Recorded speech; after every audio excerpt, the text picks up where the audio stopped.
remettons le cap au nord-est, en direction de l'île de Graciosa. Le vent est bien établi, et Seb en profite pour nous donner un cours de voile. Nous pousserons le bateau jusqu'à 10 nœuds. Sensation garantie. Alors le chinois, quand on est au près, en fait, c'est pratiquement parallèle au bateau et vraiment étarqué relativement fort. À la différence de quand on est au portant ou sur un vent de travers, le génois, on le laisse s'arrondir en courir. Là, il est presque droit. Comme la JV, elle est un peu droite par rapport au vent.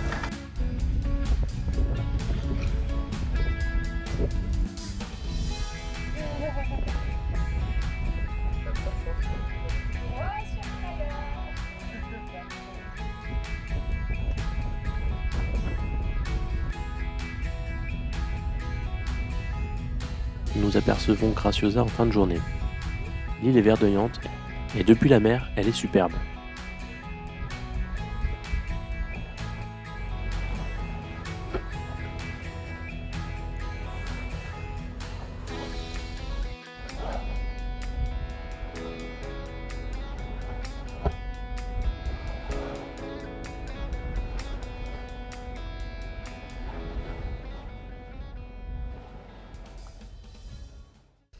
Sous l'eau aussi, Graciosa porte bien son nom.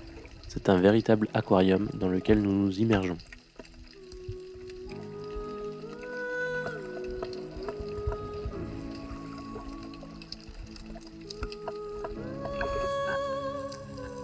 Nous retrouvons les bonites à d'oreiller.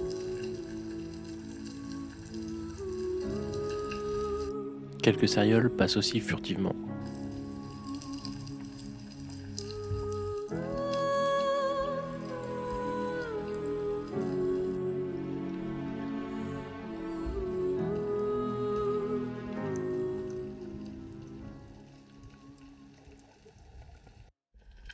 Il y a aussi beaucoup de sars sur ce site.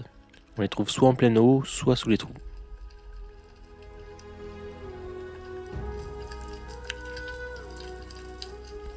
Il y a aussi de nombreux bancs de saupe.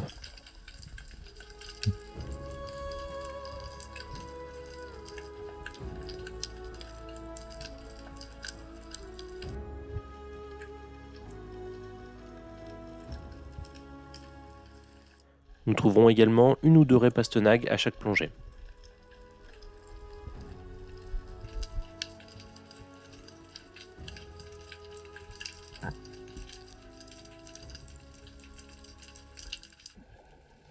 Pour approcher les poissons, il y a plusieurs techniques. Ici, je pratique l'agachon.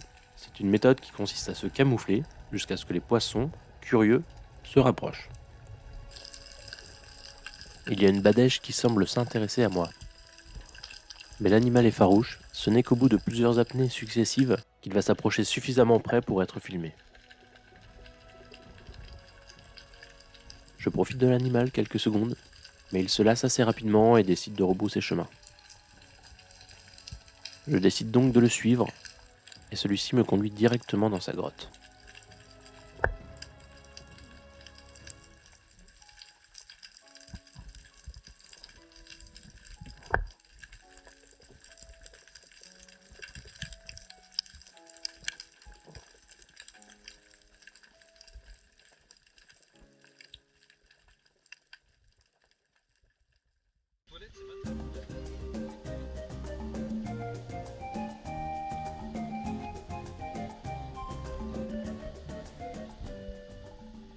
Après 2 jours passés sur l'île de Graciosa, nous décidons de changer de spot.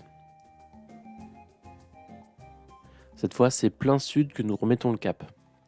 Direction l'île de San Miguel. Nous jetons l'ancre dans une petite baie, au pied des falaises de roches basaltiques. Le site est grandiose. La particularité du site, ce sont les nombreuses grottes et coulées de lave formées par les différentes éruptions volcaniques. On retrouve ce relief sous l'eau et ça crée un terrain de jeu formidable.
Les vidéos d'apnée mettent souvent en avant le dépassement de soi, la capture de gros poissons, ou encore la recherche d'un bien-être sous l'eau.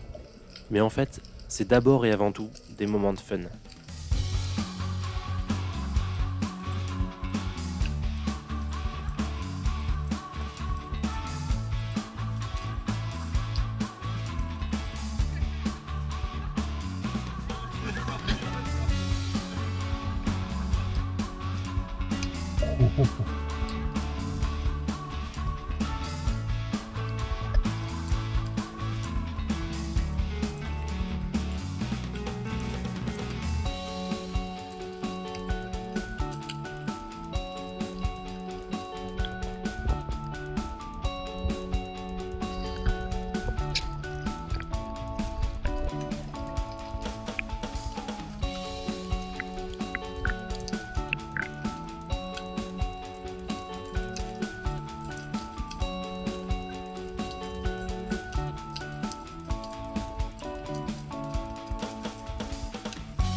Le tableau serait idyllique s'il n'y avait pas les physalies.